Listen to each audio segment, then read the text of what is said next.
कुछ कहो तुम्हारी कृपा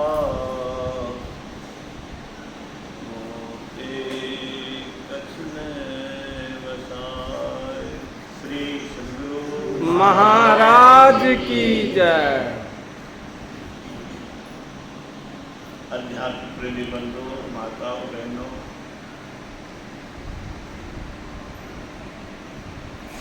रोज हम लोग पाठ करते हैं संत मत सिद्धांत में, पाखंड अरु अहंकार कभी निष्कपट हो अरु दीन हो, सब कुछ समर्पण कर उनकी सेव करनी चाहिए। अहंकार का सामान्य अर्थ लोग घमंड से लेते हैं, अहंकार ही है, घमंडी है। लेकिन अध्यात्म में अहंकार का अर्थ इससे हटके है। मैं हूं का बोध ही अहंकार है। अहम का बोध होना अहंकार। अहंकार। कला का काम करने वाला कलाकार, स्वर्ण का काम करने वाला स्वर्णकार, अहम का बोध कराने वाला अहंकार। वह एक इंद्रिय है। वह क्या है? एक इंद्रिय है। जैसे आँख से हम देखते हैं, आँख का काम है देखना, कान का काम है सुनना, 5 ज्ञानेंद्रिय का 5 काम। अहंकार एक सूक्ष्म इंद्रिया है, उसका काम है मैं का बोध कराना। ठीक है। मन का काम है संकल्प विकल्प करना, यहाँ जाना वहाँ जाना। बुद्धि का काम विचारना, और चित्त का काम है स्पंदन। इसको स्पंदित करना। तो मैं का बोध अहंकार है। हम लोग भक्त बनना चाहते हैं। वह भक्त नहीं जिसको ईश्वर से प्रेम नहीं।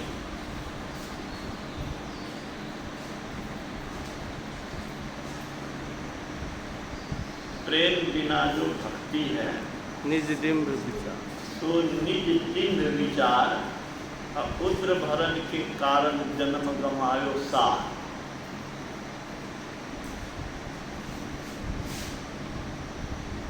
प्रेम नहीं है तो भक्ति दिखावा है, डिम्ब में दिखावा।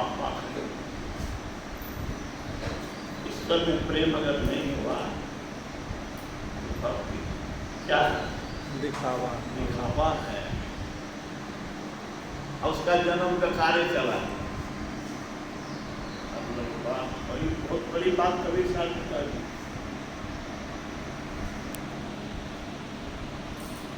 क्या कहा?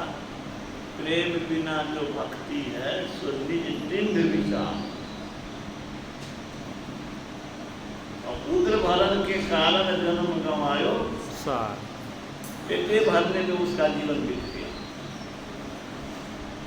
सार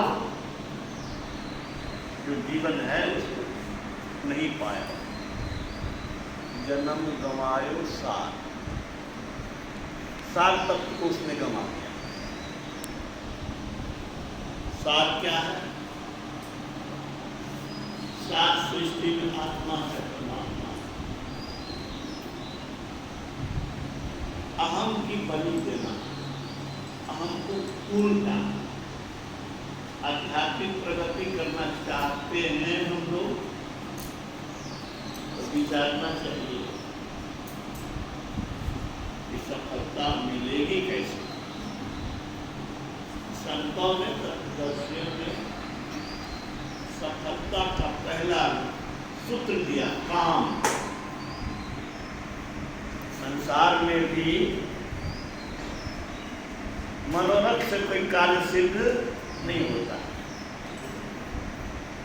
हम लोग संस्कृत में श्लोक पढ़े, मनोरथ से कार्य सिद्ध नहीं होता।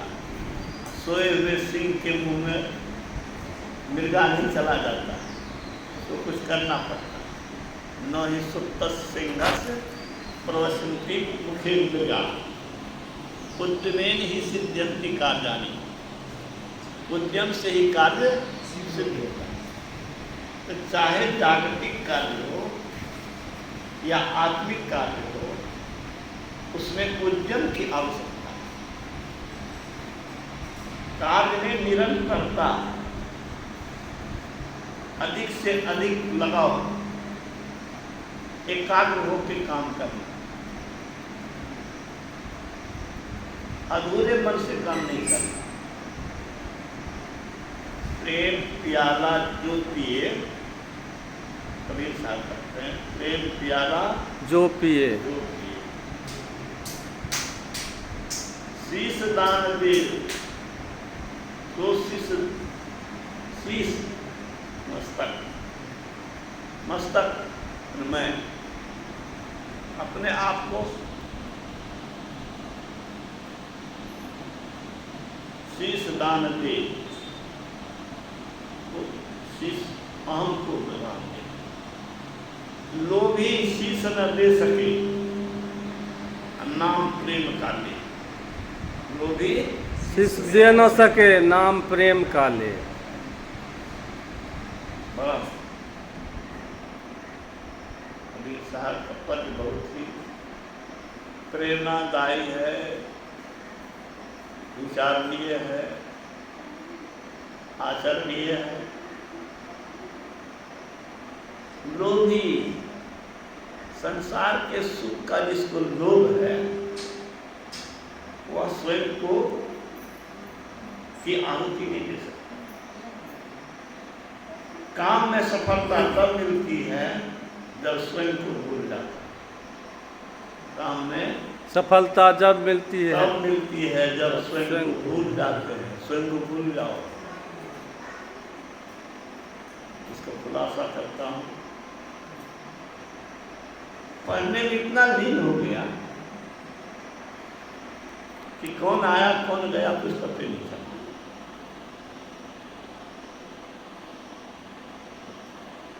आइंस्टीन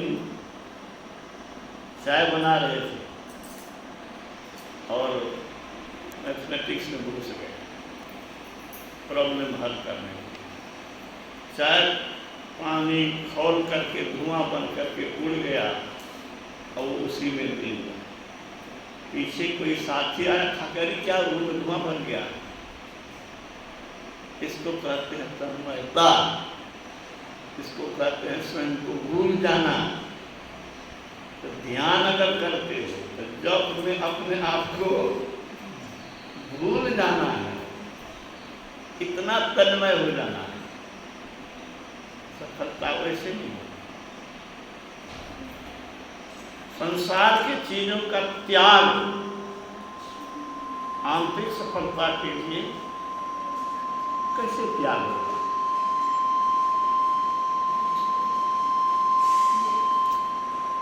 मन से संसार की चीजों की क्षणभंगुरता, मन से संसार के चीजों की क्षणभंगुरता या नश्वरता जो कहो, या समझो कि ये प्रलोभन हमको दे रहा है। संसार की चीजें हमें प्रलोभन दे रहा है, लुभा रहा है, फंसा रहा है और हमको दुर्दशा की तरफ ले जाने वाला है। इसमें हमें आसक्त नहीं होना, इसमें आसक्त हमें नहीं होना है। ये बुद्धि से विचारना है।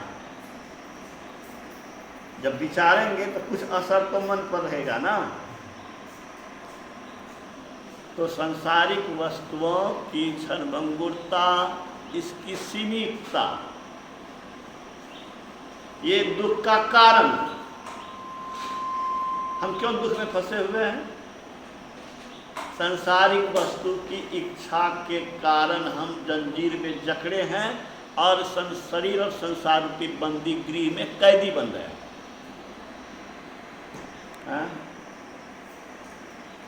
कैदी बन करके जो दुख होना चाहिए सो दुख भोग रहे हैं और दुर्दशा भोग रहे हैं। ये तो तय है ना जी कि कोई दुर्दशा से बचा नहीं, कोई बचने का दावा कर सकता नहीं। सांसारिक उपलब्धि के द्वारा कोई भी दुख दुर्दशा से बचने का दावा कर नहीं सकता। ये तो बुद्धि कहती है ना।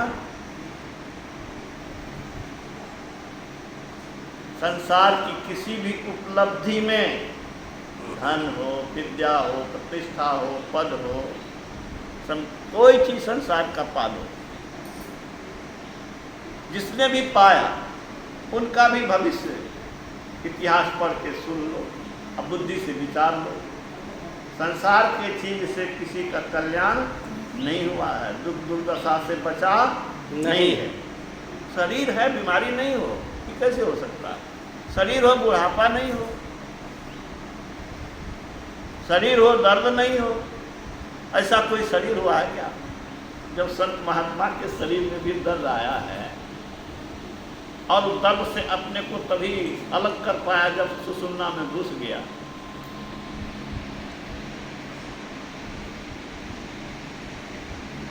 ईश्वर से अनुराग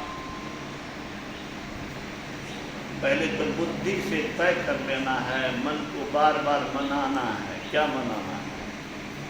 मनाना है कि रे मन, इस प्रलोभन में मत फंस, दुर्दशा होगी, शिकारी आएगा। कहानी सुने थे ना, जाल दाना डालेगा, जाल बिछाएगा, लोग से फंसना नहीं। तो माया ने शिकार, माया है असली शिकारी। और संसार के सुख का, प्रलोभन का दिया है दाना,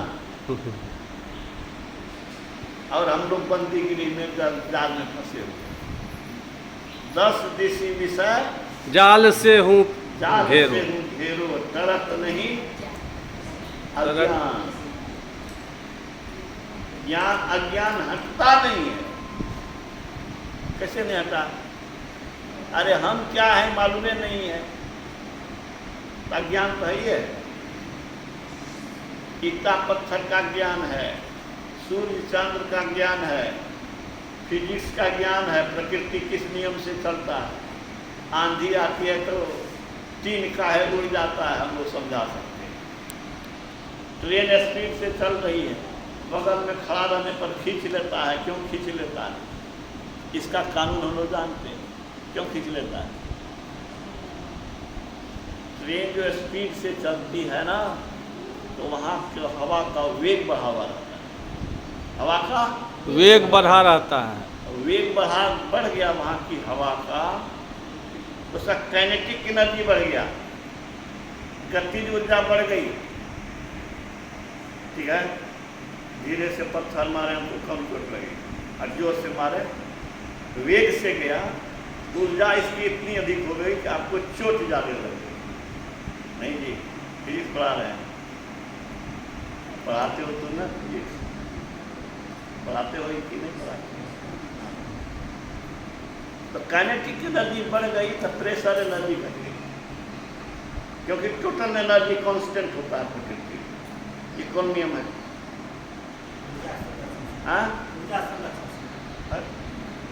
बर्नौलीज प्रमेय है, बर्नौलीज थ्योरम है यह। ठीक है, स्थितिज ऊर्जा, गतिज ऊर्जा और दाब ऊर्जा, तीनों ऊर्जा का योग हमेशा नियत करता है। एक ऊर्जा बढ़ेगी तो दूसरा घटेगा। तो बाहर में हवा का वेग कम है, ठीक है, तो वहाँ पर क्या है? अस्थिर है, मोटामोटी बहुत कम हवा का वेग अगर चल रहा है जनरल, तो उसकी काइनेटिक एनर्जी क्या है? बहुत कम है, इसलिए प्रेशर एनर्जी ज़्यादा है। प्रेशर एनर्जी ज़्यादा है, इसीलिए इधर से दबाव डालेगा तो आप खड़े रहिएगा, आपको ठेल के ट्रेन में गिरा देगा। इसलिए ट्रेन अगर स्पीड में हो तो वहाँ पर अलग हट के खड़ा रहना चाहिए, ठीक है ना। ये सब नियम तो जान लिया हमने, लोगों को समझा भी देते हैं, लेकिन हम क्या है ये ज्ञान पाने के लिए कोशिशें जारी है और ये जानते हैं और मानते हैं। तो उस ज्ञान के बिना ये सब ज्ञान क्या है? अज्ञान है, ये खत्म होने वाला ज्ञान है, भूल जाने वाला ज्ञान है। ये हमारा काम देने वाला ज्ञान नहीं है, संसारिक क्षणिक सुख दिलाने में ये सहायता करेगा। मैं इस घटना को, इस नियम को इसलिए भी बता दिया कि लोग सावधान रहे कि ट्रेन के निकट कभी स्पीड में अगर जा रही है तो थोड़ा हट के रहना, इसलिए भी बता दिया। और बता यह भी दिया कि संसार के नियमों को क्या ज्ञान होने से कोई ज्ञान नहीं है। ये ज्ञान क्या है जो अज्ञान में बदल जाए? ये ज्ञान क्या है जो ईटा पत्थर संसार की चीज़ों का तो ज्ञान है, इसको चलाने वाले का ज्ञान नहीं है। चलाने वाला कौन है? चलाने वाली तो आत्मा है। उस आत्मा का ज्ञान ही क्या है? असली ज्ञान है। आत्मज्ञान ही ज्ञान है और सभी अज्ञान है। विषय ज्ञान क्या है? अज्ञान। आध्यात्मिक दृष्टि से अज्ञान है। मैं बराबर कहता हूँ, शत्रु भी मीठी मीठी बातें करके हमें फंसा लेता है। पीछे पता चलता है कि ये हमको फंसाया और हमें लूट लिया, ठीक है। तो मित्र नहीं है, वह शत्रु है। तो वो ज्ञान नहीं है जो अज्ञान में बदल जाए। ज्ञान नहीं है जो अज्ञान में बदल जाए। वशिष्ठ नारायण मैथमेटिशियन, वर्ल्ड के नामी मैथमेटिशियन, जो अनसॉल्व्ड प्रॉब्लम्स मैथमेटिक्स का था उसमें से भी कुछ प्रश्नों का हल किया इस युग में। किसने? वशिष्ठ नारायण। लेकिन उसका दिमाग जब खराब हुआ तो वह पागल हो गया। और मैं पेपर में पढ़ा था कि कूड़ा करकट के ढेर पर रोटी किसी ने फेंक दिया था। ये उठाने जब जा रहा था तो कुत्ता झपट और किसी ने देखा, उसको पहचान लिया तो उसको फिर इलाज के लिए खांके में भर्ती कराया। आखिर यहाँ पर मधेपुरा में भी वो विजिटिंग प्रोफेसर के रूप में आए। हाँ, तो ज्ञान अज्ञान में बदल जाता है, लेकिन आत्मज्ञान कभी भी अज्ञान में बदलने वाला नहीं है। असली मित्र कभी भी शत्रुता नहीं करेगा। असली ज्ञान कभी अज्ञान में नहीं बदलेगा, ठीक है ना। असली ज्ञान आत्मज्ञान है। आत्मज्ञान, ज्ञान से सुख होता है, ज्ञान से सुख होता है। असली ज्ञान से असली सुख होगा, ठीक है। जो परमानेंट है वो परमानेंट देगा। आत्मज्ञान क्या है? परमानेंट है। इसलिए होने वाला सुख भी क्या होगा? परमानेंट सुख होगा, है ना।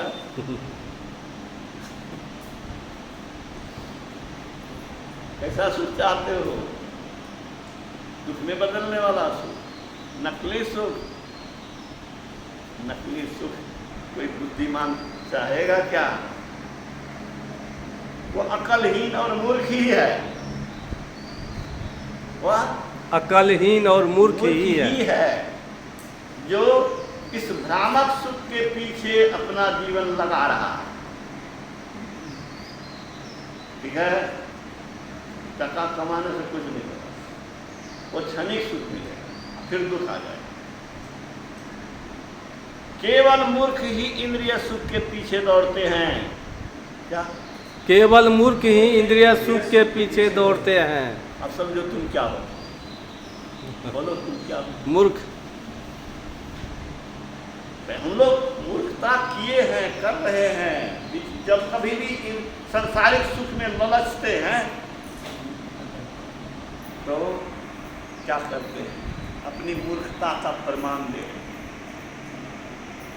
सांसारिक सुख नहीं चाहिए सो नहीं चाहिए, लेकिन अभी गुरु महाराज के प्रवचन में आया ना, क्या विषय के बिना कोई नहीं रह सकता है। अब खाना नहीं खाएं, शरीर कैसे रहेगा? भूखे प्यासे भजन होगा क्या? उतना लो जितना इस शरीर को रखने के लिए आवश्यक है। मित्र भोगी बनो, शरीर को रखने के लिए भोजन करो, उसके द्वारा सुख पाने की लालसा छोड़ो। संसारिक सुखों को दुख का कारण समझ करके उसमें लिप्त नहीं होना, उसके पीछे लगे नहीं रहना, उसकी भयानकता को समझो। क्या समझो? भयानकता को समझो। ललचाएगा, फंसाएगा और फिर हमको पीसेगा, कष्ट की चक्की में पीसेगा, कराहेंगे, छटपटाएंगे। तो ये संसार के सुखों के प्रलोभन को त्यागना बहुत जरूरी है। संसार के किसी भी आकर्षण में फंसना नहीं। जो फंसा वो गया। लटकल बेटा था गले कहाँ लिखा रहता है? ट्रक के पीछे लटकल बेटा था गले। सावधानी हटी दुर्घटना घटी। दुर्घटना घटी। खाली प्लेने में नहीं है, रोडे पर नहीं है, जीवनों में है।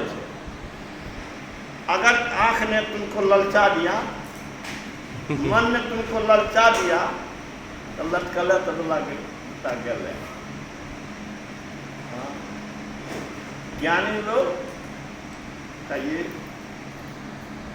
मार्गदर्शन है, उनके जीवन का यह आदर्श है। तुम लोग सुना होगा, भारत में एक ऐसे सन्यासी हुए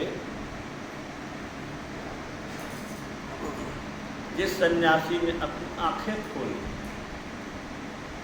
क्या किया? आंखें फोड़ ली। अरे तुमको ये नहीं कह रहे कि आँख खोल लेना।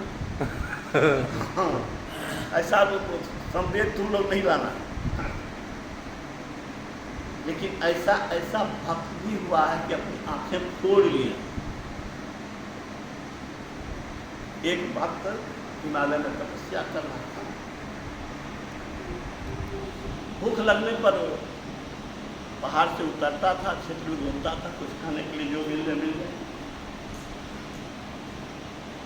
उसको एक महिला के दरवाजे पर जब पहुंचा तो महिला ने सूखी रोटी दिया, तो रोटी लेके वापस चला गया। ये नहीं कि स्वादिष्ट भोजन खोजने के फेर में है। पेट के क्षुधा को मिटाना है, कुछ खाना है, जो मिल गया ले गया। सूखी रोटी को पानी में भिगोया, क्षुधा अपनी मिटा के फिर ज्ञान भजन किया। दूसरे दिन फिर भूख लगी, उस दिन का तो काम चल गया। सूखी रोटी को भिंगा करके बस दिन खाया, करके भूख लगी। दूसरे दिन फिर आया, उतरा तो महिला पहले से खड़ी थी। स्वादिष्ट भोजन, आज क्या था? स्वादिष्ट भोजन दिया उसने, मिल गया खाना। फिर अपना चले गए, खाना खाया, स्वादिष्ट था ही। फिर तीसरे दिन निकला तो फिर वो महिला पहले से खड़ी थी, उसकी प्रतीक्षा कर रही थी।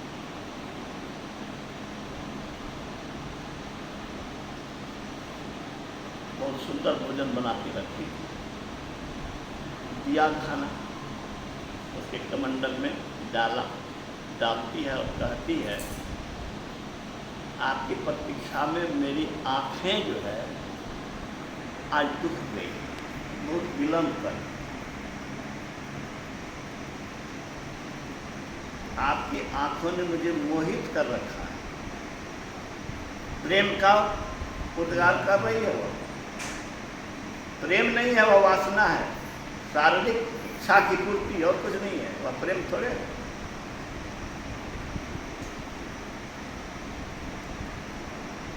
उसने बहुत स्वादिष्ट भोजन दिया था, आगे बढ़ गया, नदी उस भोजन को फेंक दिया। नदी में उस भोजन को फेंक दिया। सन्यासी किसको कहते हैं सो सुनिए। सन्यासी वह नहीं है, वह ढोंगी और पाखंडी धूर्त है। सन्यासी के नाम पर कलंक है, जो जिसके चरित्र का ठिकान नहीं। और ऐसे साधुओं की कमी नहीं है, ऐसे साधुओं की कमी नहीं है। मैं तह की बात जानता हूँ। महामंत्री रहा हूँ, ऐसे बहुत से साधु वेश में हैं, लेकिन वो भीतर से रावण से बढ़ करके। तो फेंक दिया, दूसरे के रास्ते में फिर कोई मिला, जो दिया लोग के चला गया, खा दिया। चौथा दिन फिर निकला हुआ, निकला तो उसकी तो समझती नहीं थी कि मेरे भोजन को फेंक दिया, वो क्या जाने। तो फिर वो भोजन बना के रखी हुई। लेकिन आज जो आ रहा है वह किस रूप में आ रहा है? उसने आंखें अपनी फोड़ ली और निकाल करके आंख को रुमाल में बंद कर लिया। टटोलते किसी तरह से सिर झुकाए आ रही है। अंदाज उसको लग गया कि हम उसके दरवाजे पर पहुंच गए। फिर महिला ने आवाज दी, बहुत विलंब कर दिए। उन्होंने कहा कि मेरी आंखों पर तेरा पूरा अधिकार है। तो क्या है?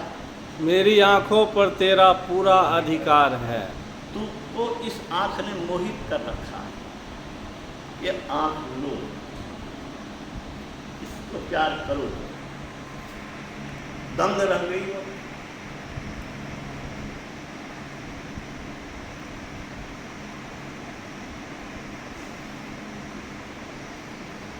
ये सन्यासी का नकल कोई करे ये तो मैं नहीं कहता, लेकिन इतना अवश्य कहता कि संसार के चीज़ों में आकर्षित कम से कम मत हो। संसार की चीज़ें लुभाएगी, हंसाएगी, तुम्हें झूठ बोलना पड़ेगा, व्यभिचार करना पड़ेगा, पाप करने के लिए वह आपको प्रेरित। ऐसे क्षण में अपने आप को अगर रोक के नहीं रख सका तो समझ लो कि बर्बादी का रास्ता खुल गया, पतन। मन का दमन और समन, मन इंद्रियों का दमन और समन। और समन। दमन है रोकना, रोकना।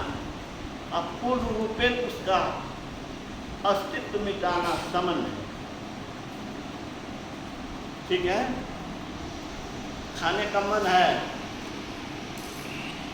मन कह दिया कि नहीं ये खाने से खराबी है, मन की चीज की व्यवस्था रोक दिया। इंद्रियों का दमन कैसे होगा? इंद्रियों में जब तक आपकी चेतन धार रहेगी, जब तक चेतन धार रहेगी, कान में अगर हम चेतन धार है तो हम सुन रहा है, आँख में चेतन धार है तो हम देख रहे हैं। हम जब सो जाते हैं तो आँख खुली रहने पर भी कुछ देखते नहीं। आँख के काम जो देखना है वह रुक गया। कैसे रुका? जब चेतन धार वहां से हटी। चेतना शक्ति वहां से हटी, जैसे सूर्य है, सूर्य की किरण आती है, ऐसे ही हम हैं, आत्मा है, और आत्मा की चेतन धार इंद्रियों में है।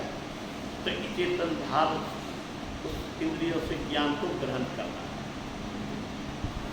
अगर चेतन धार ही वहां न रहे, अगर चेतन धार ही वहाँ नहीं रहे, जैसे कि सो जाने को होता है, वैसे ही चेतन धार अगर वहाँ जागृत अवस्था में ही हो जाए, तो इंद्रियों का दमन हो जाए, रुक जाएगा।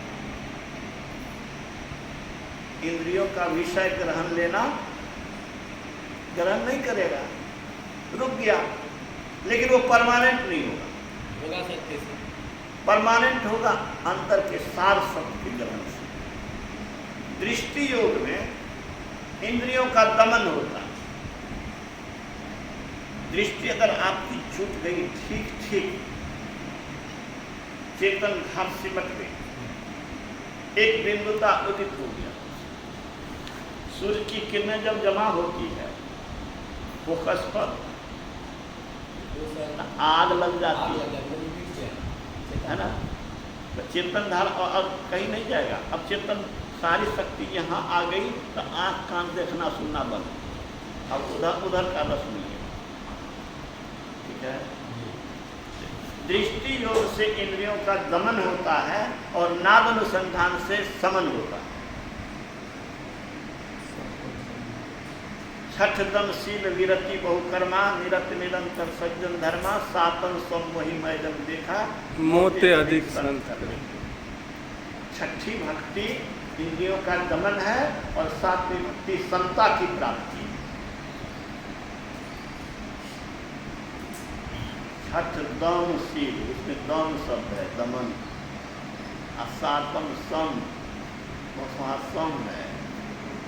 ठीक है जी। तो हम लोगों का लक्ष्य जो है बहुत ऊंचा लक्ष्य है।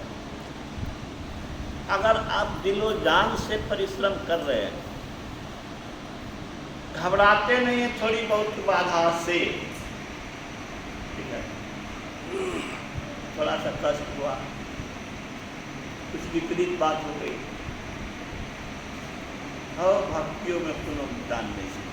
गुरु महाराज की भक्ति करे क्षेत्रीय टोटे में भक्ति करे ताका नाम सपूत,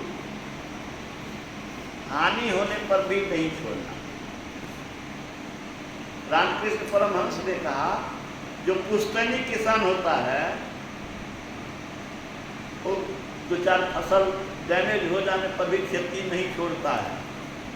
और जो देखा कि मकई की खेती में बहुत फायदा इस बार हुआ है, हम भी मकई की खेती करेंगे, वो बिजनेस छोड़ के चला गया, बिजनेस के खेत में लगाने के।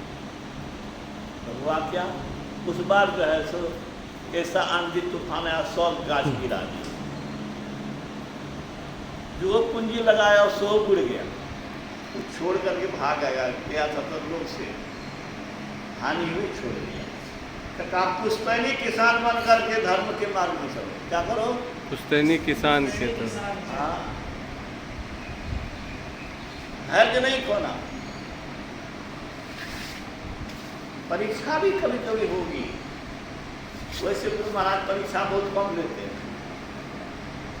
परीक्षा की बहुत बात हम लोग शास्त्र पुराण में पढ़ते हैं, परीक्षा ली गई, हरिश्चंद्र की परीक्षा ली गई ना जी।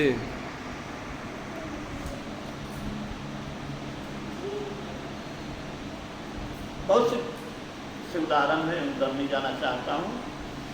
गुरु महाराज के मार्ग में आने के बाद तो परीक्षा के बदले में दुख को घटाते हैं, दुख को मिटाते हैं, दुख को घटाते हैं, दुख को मिटाते हैं। 1995 ईस्वी मधेपुरा में सबसे हुआ, वेद व्यास कॉलेज, कुछ बार शाही स्वामी जी महाराज आए, जिला वार्षिक अधिवेशन था, और 5-6 रोज पहले हमारी तबीयत बुखार, हमको पहले बहुत बुखार होता है, बहुत सर्दी होती थी, साल में 3-4 बार तो सब हो जाता था। लेकिन रामदेव स्वामी का प्राणायाम का असर ऐसा हुआ कि अब सर्दी अगर आती है तो सर्दी टिकती नहीं है। जिसको सर्दी बराबर होता है, मैं इसलिए भी कह देता हूँ कि अभी पहले की चीज है, शरीर से स्वस्थ रहे तब तो कुछ होगा। प्राणायाम करते रहिए। कभी कभी आपको अगर थोड़ी बहुत सर्दी है तो देखिएगा कि जब जोर से सांस फेंकिएगा तो नाक से पानी निकलेगा। तो जितना पानी निकल रहा है समझिए शरीर की गंदगी निकल रही है, शरीर के अंदर का विष निकल रहा है।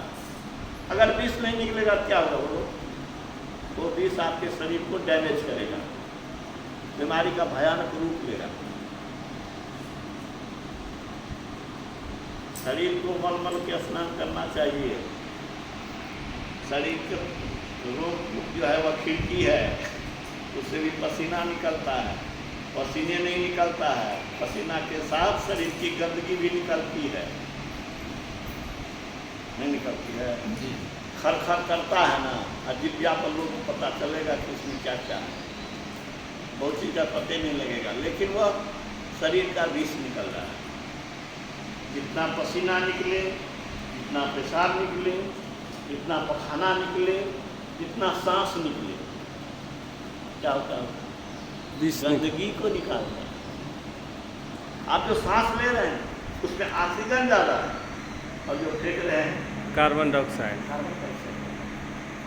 ऑक्सीजन किसी चीज को जलाता है, जला के उसको गैसीय रूप देता है, तो शरीर के विष को वह निकालता है। तो विष गंदगी, मन में भी गंदगी है। मन को बीमार बना दे वो मन की गंदगी नहीं है, शरीर को बीमार बना दे तो शरीर की गंदगी है।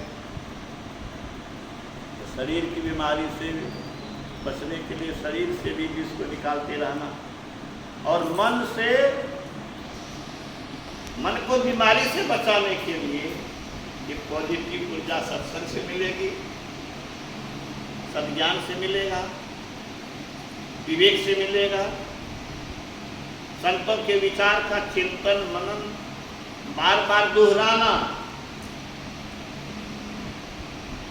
सुन लिया, विचारा नहीं, तो विचार सुनने का कोई लाभ नहीं, ठीक है? सुना, विचारा नहीं, तो सुनने का कोई लाभ नहीं। विचार लिया लेकिन किया नहीं,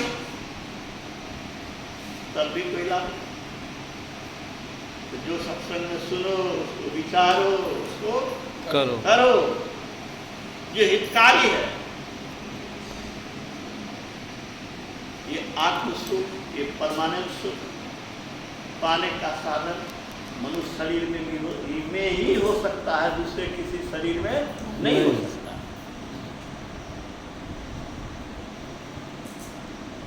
तो उद्यम, त्याग, अहम को भूल जाना, अहम को भूल जाना, निर्भय रहना, प्रसन्न चित्त रहना। अभी आप सुने, अध्यात्म ज्ञान लोगों को मजबूत निर्भय बनाता है, वो किसी से भयभीत नहीं होता और सत्य पर आरोप रहता है। बड़े पदाधिकारी हैं, बड़े संसारी दृष्टि से कितना मजबूत है, उसको कोई परवाह नहीं है। सिकंदर सुना कि भारत में संत है, रावी नदी के किनारे महर्षि दांडायन बड़े पढ़ाए होंगे, हिंदी साहित्य में था। उसके गुरु ने कहा था कि भारत अध्यात्म ज्ञान में बहुत आगे है, एक ज्ञानी गुरु को वहां से लाना। तो भेजिए अपने सेवकस को, सेनापति को, जाओ तो बुला के लाओ, ताकि मेरे बादशाह ने आपको बुलाया है करने। गया तो देखा कि बालू के रेत पर पड़ा हुआ है नदी के किनारे। कहाँ पड़े हुए हैं, चलिए भारत में आप इतने बड़ी ज्ञानी हैं लेकिन आपकी कोई पूछ नहीं है।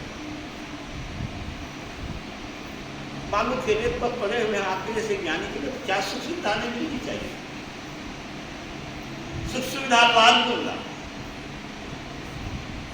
हटो हटो, सूर्य की किरण धूप आ रही है, उसको मत रोको। रह गई बात तुम्हारे बादशाह की, हवा बह रही है, किसके कहने से रुकती है? नदी का जल बह रहा, किसके कहने से रुकती है?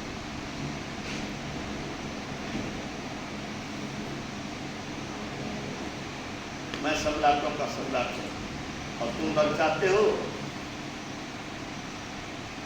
जिसको मैंने थू कर दिया उसको मैं चाट लूं?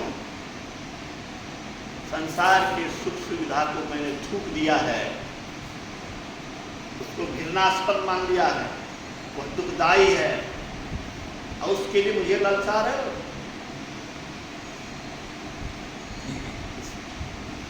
आत्मज्ञानी वही है। हम लोगों को भी सावधान रहने की जरूरत है कि संसारिक सुख का लालच अगर कोई दे या मन दे, ठीक है, कोई ऑफर दे या मन ही ललचे, तो ऐसी दोनों स्थिति में साधक को सावधान, सावधानी गई, घटना हुई, हार वो टूटी, पकड़ाहट आई, कराते रहो।